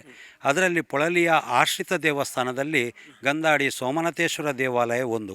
ಆದ್ದರಿಂದ ಪೊಳಲಿ ದೇವಸ್ಥಾನದ ತಂತ್ರಿಯವರು ಆಗಿರುವಂತಹ ಸುಬ್ರಹ್ಮಣ್ಯ ತಂತ್ರಿ ಹಾಗೂ ಅವರ ತಮ್ಮ ವೆಂಕಟೇಶ್ ತಂತ್ರಿಯವರ ಮುಖಾಂತರ, ಅದೇ ರೀತಿ ಪೊಳಲಿ ದೇವಸ್ಥಾನದ ಅರ್ಚಕರಾಗಿರುವ ಅನಂತರ ಭಟ್ ಇವರ ಸಹಕಾರದೊಂದಿಗೆ ಈ ಕಾರ್ಯಕ್ರಮವನ್ನು ಮಾಡುವುದಂತ ನಾವು ನಿಶ್ಚಯಿಸಿದ್ದೇವೆ. ಇಲ್ಲಿ ಗಮನಿಸುವಂಥದ್ದು ಎಲ್ಲ ರೀತಿಯಾಗಿರುವಂತಹ ಸಹಕಾರವನ್ನು ಸರ್ವ ಧರ್ಮದವರು ನೀಡ್ತಾ ಇದ್ದಾರೆ ಅಂತ ಹೇಳುವಂಥ ಭಾಳ ವಿಶೇಷ ಗಮನಿಸ್ತಾ ಹೋಗ್ತೇವೆ. ಅವರ ಮನೆಗೆ ಬಾಗಿಲಿಗೆ ಆಮಂತ್ರಣ ಪತ್ರಿಕೆ ದೊರಕಿಸುವ, ಯಾಕಂದರೆ ಎಲ್ಲರಿಗೂ ಕೂಡ ಆಮಂತ್ರಣ ದೊರಕಬೇಕು, ನನ್ನ ದೇವರ ಮನೆಗೆ ನಾನು ಹೋಗಬೇಕು ಅಂತ ಹೇಳೋದು ವಿಶೇಷವಾಗಿರುವಂಥ ಭಾವನೆ ಅವರಿಗಿರುವಂಥದ್ದು. ಅವರ ವ್ಯವಸ್ಥೆ ನಾವು ಬ್ರಹ್ಮಕಲಶೋತ್ಸವ ಸಮಿತಿ ರಚನೆ ಮಾಡುವಾಗ ಆಮಂತ್ರಣ ಪತ್ರಿಕೆ ರಚಿಸುವಲ್ಲಿ ಕೂಡ ನಾವು ಎಲ್ಲ ಅನ್ಯ ಧರ್ಮೀಯರ ಹೆಸರುಗಳನ್ನು ಹಾಕಿ ಮತ್ತು ಈ ಅಡ್ಡೂರಿನ ಎಲ್ಲ ಇಲ್ಲಿ ಇರುವಂತಹ ಅವರ ಮಸೀದಿಗಳ ಮುಖ್ಯಸ್ಥರನ್ನು ಕೂಡ ಆಹ್ವಾನಿಸುವಂಥ ವ್ಯವಸ್ಥೆಯನ್ನು ಮಾಡಿದ್ದೇವೆ. ಮತ್ತು ಇಲ್ಲಿಯ ಎಲ್ಲ ಅನ್ಯ ಧರ್ಮೀಯರ ಮನೆಗೂ ಕೂಡ ಆಮಂತ್ರಣ ಪತ್ರಿಕೆಯನ್ನು ತಲುಪಿಸಬೇಕು ಎಂಬುದನ್ನು ಮೊನ್ನೆ ನಿರ್ಣಯವನ್ನು ಮಾಡಿ ಅದಕ್ಕೆ ಕೂಡ ಸಮಿತಿಯನ್ನೆಲ್ಲ ರಚನೆ ಮಾಡಿದ್ದೇವೆ. ಆದ್ದರಿಂದ ಒಂದು ಯಶಸ್ವಿಯಾಗಿ ಈ ಕಾರ್ಯಕ್ರಮ ನಮಗೆ 26 ತಾರೀಕಿನಿಂದ ಮೊದಲುಗೊಂಡು 3 ತಾರೀಕಿನವರೆಗೆ, ಅಂದರೆ 2 ತಾರೀಕಿಗೆ ಬ್ರಹ್ಮಕಲಶೋತ್ಸವ ಆದ ಮೇಲೆ ಜಾರಂದಾಯ, ಧೂಮಾವತಿ ದೈವಗಳ ನೇಮೋತ್ಸವ ಕಾರ್ಯಕ್ರಮ ಕೂಡ ಇಲ್ಲಿ ಜರುಗಲಿಕ್ಕಿದೆ. ಅದರಿಂದ ಈ ಎಲ್ಲ ಕಾರ್ಯಕ್ರಮಕ್ಕೆ ಪ್ರತಿ ಅಡ್ಡೂರು ಗ್ರಾಮಸ್ಥರ ಮತ್ತು ಗ್ರಾಮದ ಎಲ್ಲ ಮನೆಯವರನ್ನು, ಯಾಕೆಂದರೆ ಇದು ಅಡ್ಡೂರು ಗ್ರಾಮಕ್ಕೆ ಸಂಬಂಧಿಸಿದ ದೇವಸ್ಥಾನ. ನಮಗೆ ಗಂಧಾಡಿ ರಂಗನಾಥ ಭಟ್ರು ಈ ಸ್ಥಳವನ್ನು ಖರೀದಿ ಮಾಡಿದರೂ ಕೂಡ ಈ ದೇವಸ್ಥಾನ ಇಡೀ ಗ್ರಾಮಕ್ಕೆ ಹಿಂದೆ ಸಂಬಂಧಪಟ್ಟ ದೇವಸ್ಥಾನ ಅಂತ ಇರುವುದರಿಂದ ಎಲ್ಲವರನ್ನು ಸೇರಿಸಿಕೊಂಡು ನಾವು ಈ ಕಾರ್ಯಕ್ರಮವನ್ನು ಮಾಡ್ತಾ ಇದ್ದೇವೆ. ಸ್ವಲ್ಪ ಆರ್ಥಿಕ ಹೊರೆ ಹೆಚ್ಚಾಗಿ ಬಿದ್ದಿದೆ. ಯಾಕೆ ಹೇಳಿದರೆ ನಮಗೆ ಇಲ್ಲಿ ನಮ್ಮವರು ತುಂಬ ಸಂಖ್ಯೆ ಕಡಿಮೆ ಆದ್ದರಿಂದ, ಆದರೂ ನಾವು ಕೇಳಿದಲ್ಲಿ ದಾನಿಗಳು ಅವರ ಕೈಲಾದ ಸಹಾಯವನ್ನು ಮಾಡಿಕೊಂಡು ಈ ನಡೆದುವಂತಹ ಬ್ರಹ್ಮಕಲಶೋತ್ಸವ ಯಶಸ್ವಿಗಾಗಿ ಎಲ್ಲರ ಸಹಕಾರವನ್ನು ಮಗದೊಮ್ಮೆ ನಾವು ಕೇಳಿಕೊಳ್ತಾ ಇದ್ದೇವೆ. ಅದರ ಪೂರ್ಣ ಸಹಕಾರದಿಂದ ಈ ಕಾರ್ಯಕ್ರಮ ಯಶಸ್ವಿ ಆಗ್ತದೆ ಎಂಬ ಭರವಸೆ ನಮ್ಮ ಸಮಿತಿಗಿದೆ. ಆದರೆ ನಾವೆಲ್ಲ ಅದರ ವ್ಯವಸ್ಥೆಯನ್ನು ಮಾಡಿದ್ದೇವೆ. ಅಡ್ಡೂರು ಗಂದಾಡಿ ಸೋಮನಾಥೇಶ್ವರ ದೇವಾಲಯಕ್ಕೆ ಬರಬೇಕು ಅಂತ ಹೇಳಿದರೆ ಇಲ್ಲಿಗೊಂದು ಈಗ ರೋಡ್ ಮ್ಯಾಪ್ ಇರ್ಬೋದು, ಲೊಕೇಶನ್ ಇರ್ಬೋದು, ಹೇಗೆ? ಈಗ ನಮಗೆ ಈಗಾಗಲೇ ಅಡ್ಡೂರಿಂದ ಬರಲಿಕ್ಕೆ ರೋಡಿನ ಮ್ಯಾಪನ್ನು ಒಂದು ನಾವು ಆಮಂತ್ರಣ ಪತ್ರಿಕೆಯಲ್ಲಿ ಹಾಕಿದ್ದೇವೆ. ಆದರೂ ಕೂಡ ನಾಡಿದ್ದು ಸ್ವಲ್ಪ ಸುಗಮ ಆಗಲಿಕ್ಕೆ ನಾವು ಈಗಾಗಲೇ ಕಾರ್ಯಪ್ರವೃತ್ತರಾಗಿದ್ದೇವೆ. ಮುಖ್ಯ ರಸ್ತೆಯಿಂದ ಒಳಭಾಗದಲ್ಲಿ ಗದ್ದೆಯ ಹುಣಿಯನ್ನೆಲ್ಲ ಸಮತಟ್ಟು ಮಾಡಿ ಅಲ್ಲಿಂದ ಬರುವಂಥ ವ್ಯವಸ್ಥೆಯೂ ಕೂಡ ನಾವು ಕಾರ್ಯಪ್ರವೃತ್ತರಾಗಿದೆ. ಸಾಮಾನ್ಯವಾಗಿ ನೇರವಾಗಿ ಸಿಗುವಂಥ ದಾರಿಗಳಿವೆ. ತಾತ್ಕಾಲಿಕವಾಗಿ ನಮ್ಮ ಬ್ರಹ್ಮಕಲಶೋತ್ಸವಕ್ಕೆ ಒಂದು ವ್ಯವಸ್ಥೆ ಮಾಡಬೇಕೆಂಬ ಚಿಂತನೆಯನ್ನು ನಾವು ಸಭೆಯಲ್ಲಿ ಮಾಡಿದ್ದೇವೆ. ಯಾಕೆಂದರೆ ಪೊಳಲಿ ಬ್ರಹ್ಮಕಲಶೋತ್ಸವ ಆಗುವಾಗ ಅಲ್ಲಿ ಕೂಡ ಹಾಗೆ ಎಲ್ಲ ಪಟ್ಟಾಲ್ಯಾಂಡ್ಗಳಲ್ಲಿ ಅವರ ಅಲ್ಲಿ ಕೇಳಿಕೊಂಡು ನಾವು ಅದನ್ನು ಮಾಡಿದ್ದೇವೆ. ಇಲ್ಲಿ ಕೂಡ ಆ ಚಿಂತನೆಯಲ್ಲಿ ಇದ್ದೇವೆ. ಈಗ ಪಾರ್ಕಿಂಗ್ ವ್ಯವಸ್ಥೆಗೆ ಸಾಮಾನ್ಯ ಇಲ್ಲಿ 5-6 ಎಕರೆ ಜಾಗ ಹೆಚ್ಚು ಇದೆ. ಯಾಕೆಂದರೆ ಸಭಾಂಗಣಕ್ಕೆ ಎಲ್ಲ ಅನ್ಯ ಧರ್ಮೀಯರು ಅವರಲ್ಲಿ ನಾವು ಕೇಳಿದ್ದೇವೆ, ಅವರು ಕೊಟ್ಟಿದ್ದಾರೆ. ನಾಡಿದಿಗೆ ಸಹಕಾರ, ಅವರ ಪೂರ್ಣ ಸಹಕಾರದೊಂದಿಗೆ ಈ ಕಾರ್ಯಕ್ರಮವನ್ನು ನೆರವೇರಿಸ್ತೇವೆ ಎಂಬ ಭರವಸೆ ನಮ್ಮಲ್ಲಿದೆ. ಕೊನೆಯದಾಗಿ ಎಲ್ಲ ರೀತಿಯ ಭಗವದ್ಭಕ್ತರಿಗೆ ವಿಶೇಷವಾಗಿರುವಂಥ ಕರೆಯೋಲೆ. ಎಲ್ಲ ಭಗವದ್ಭಕ್ತರು ಅಡ್ಡೂರು ಗಂದಾಡಿ ಸೋಮನಾಥೇಶ್ವರ ದೇವಸ್ಥಾನದಲ್ಲಿ ಜರುಗುವಂತಹ ಈ ಬ್ರಹ್ಮಕಲಶೋತ್ಸವಕ್ಕೆ ತಾವೆಲ್ಲರೂ ತನು ಮನ ಧನಗಳಿಂದ ಸಹಕರಿಸಿ, ಅಲ್ಲದೆ ಇಲ್ಲಿ ನಡೆಯುವಂಥ ಎಲ್ಲ ಕಾರ್ಯಕ್ರಮಗಳನ್ನು ತಾವು ಬಂದು ಅದನ್ನು ಯಶಸ್ವಿಗೊಳಿಸಬೇಕು ಹೇಳಿ ನಾನು ಅವರಿಗೆ ಮಗದೊಮ್ಮೆ ವಿನಂತಿಸ್ತಾ ಇದ್ದೇವೆ. ಅದೇ ರೀತಿ ನಮ್ಮಿಂದ ಸಾಧ್ಯ ಆದಷ್ಟು ಆಮಂತ್ರಣ ಪತ್ರಿಕೆಯನ್ನು ತಲುಪಿಸುವ ವ್ಯವಸ್ಥೆಯನ್ನು ಕೂಡ ನಾವು ಮಾಡ್ತಾ ಇದ್ದೇವೆ. ಭಗವದ್ಭಕ್ತರೇ, ದೇವಸ್ಥಾನ ಯಾವ ರೀತಿಯಾಗಿತ್ತು, ಯಾವ ರೀತಿಯಾಗಿರುವಂತಹ ಪ್ರಕ್ರಿಯೆಯಿಂದ ಎಲ್ಲ ರೀತಿಯಾಗಿರುವಂತಹ ದೇವಸ್ಥಾನದ ಜೀರ್ಣೋದ್ಧಾರ ಆಗಬೇಕು ಅನ್ನೋ ದೃಷ್ಟಿಯಿಂದ ಜಾಗೆಯನ್ನು ಖರೀದಿ ಮಾಡ್ತಾ ಹೋದರು. ತದನಂತರವಾಗಿ ಜೀರ್ಣೋದ್ಧಾರ ಪ್ರಕ್ರಿಯೆಯನ್ನು ಕೈಗೊಂಡರು. ಎಲ್ಲವನ್ನು ಕೂಡ ಗಮನಿಸ್ತಾ ಹೋದೆವು. ಹಾಗಾಗಿ ಇಲ್ಲಿ ನಮ್ಮ ವಿಶೇಷವಾಗಿ ಗಮನಿಸುವಂಥದ್ದು 3 ವ್ಯಕ್ತಿಗಳ ವಿಶೇಷ ಪರಿಶ್ರಮವನ್ನು ಇಲ್ಲಿ ಗಮನಿಸಲೇಬೇಕು. ಯಾಕಂತ ಹೇಳಿದರೆ ಆಗಲೇ ಹೇಳ್ತಾ ಹೋದಾಗೆ ಜೀರ್ಣೋದ್ಧಾರ ಸಮಿತಿಯ ಅಧ್ಯಕ್ಷರಿರ್ಬೋದು, ರವಿಶಂಕರ್ ನೂಯಿಯವರಿರ್ಬೋದು, ಜೀರ್ಣೋದ್ಧಾರ ಮತ್ತು ಬ್ರಹ್ಮಕಲಶೋತ್ಸವ ಸಮಿತಿಯ ಪ್ರಧಾನ ಕಾರ್ಯದರ್ಶಿಯಾಗಿರುವಂತಹ ಧನಂಜಯ್ ಭಟ್ ಇರ್ಬೋದು, ಅದರೊಟ್ಟಿಗೆ ವ್ಯವಸ್ಥಾಪನಾ ಸಮಿತಿಯ ಅಧ್ಯಕ್ಷರಾಗಿರುವಂತಹ ನಮಗೆ ಎಲ್ಲ ರೀತಿಯಾಗಿರುವಂಥ, ಯಾಕಂದರೆ ಪ್ರಾರಂಭ ಹಂತದಲ್ಲಿ ವಿಶೇಷವಾಗಿ ಸಹಕಾರ ಮಾಡಿದಂಥದ್ದು, ವಿಶೇಷವಾಗಿ ದೇವಸ್ಥಾನಕ್ಕೆ ಬೇಕಾಗುವಂಥ ಜಾಗೆಯನ್ನು ಕರೆದಂಥ ರಂಗನಾಥ್ ಗಂದಾಡಿಯವರು ಇರ್ಬೋದು. ಈ ಇಬ್ಬರು ಗಂದಾಡಿಯವರು ಮತ್ತು ನೂಯಿಯವರ ದೊಡ್ಡ ಸಹಕಾರಕ್ಕೆ ನಮ್ಮ ಒಂದು ಸಣ್ಣದಾಗಿರುವಂತಹ ಸಹಾಯವನ್ನು ಮಾಡಿದಾಗ, ನಮ್ಮ ಒಂದು ಸಣ್ಣದಾಗಿರುವಂಥ ಸೇವೆಯನ್ನು ಮಾಡಿದಾಗ ಖಂಡಿತವಾಗಿ ಭಗವಂತನ ಅನುಗ್ರಹ ಆಗ್ತದೆ ಅಂತ ಹೇಳುವಂಥ ಸತ್ಯದ ಮಾತು. ಹಾಗಾಗಿ 26ನೇ ತಾರೀಕಿಂದ ಸಂಪೂರ್ಣವಾಗಿ ತಮ್ಮೆಲ್ಲ ರೀತಿಯಾಗಿರುವಂಥ ಕೆಲಸಗಳು ಏನೇ ಇದ್ದರೂ ಕೂಡ ಒಂದು ಗಳಿಗೆ ಬಂದು ದೇವರ ಸೇವೆಯನ್ನು ಮಾಡೋ ಮೂಲಕವಾಗಿ ತನ್ನಲ್ಲಾಗುವಂತಹ ವಿಶೇಷವಾಗಿರುವಂಥ ತನು ಮನ ಧನ, ಆಗಲೇ ಹೇಳ್ತಾ ಹೋದ್ರು ಮಾಸ್ಟ್ರು, ತನು ಮನ ಧನಗಳನ್ನು ನೀಡೋ ಮೂಲಕವಾಗಿ ದೇವರ ಕೃಪಕಟಾಕ್ಷಕ್ಕೆ ಪಾತ್ರರಾಗೋಣ. ಆ ಮೂಲಕವಾಗಿ ಬ್ರಹ್ಮಕಲಶೋತ್ಸವ ಸಂಭ್ರಮ ಸಡಗರದಿಂದ ಎಲ್ಲ ರೀತಿಯಾಗಿರುವಂತಹ ಧರ್ಮೀಯರು ಕೂಡ ಸರ್ವ ಧರ್ಮದವರು ಒಗ್ಗಟ್ಟಾಗುವ ಮೂಲಕವಾಗಿ ನಡೆಯಿತು ಅಂತ ಹೇಳುವಂಥ ಹೆಮ್ಮೆ ಮಾತುಗಳನ್ನು ನಾವೆಲ್ಲರೂ ಕೂಡ ಉಳಿಸಿಕೊಳ್ಳೋಣ. ಬಹಳ ಸಂತೋಷ ಆಯಿತು. ಉತ್ತಮವಾದಂಥ ಮಾಹಿತಿ ನೀಡಿದ್ದಕ್ಕಾಗಿ ವಂದನೆಗಳು.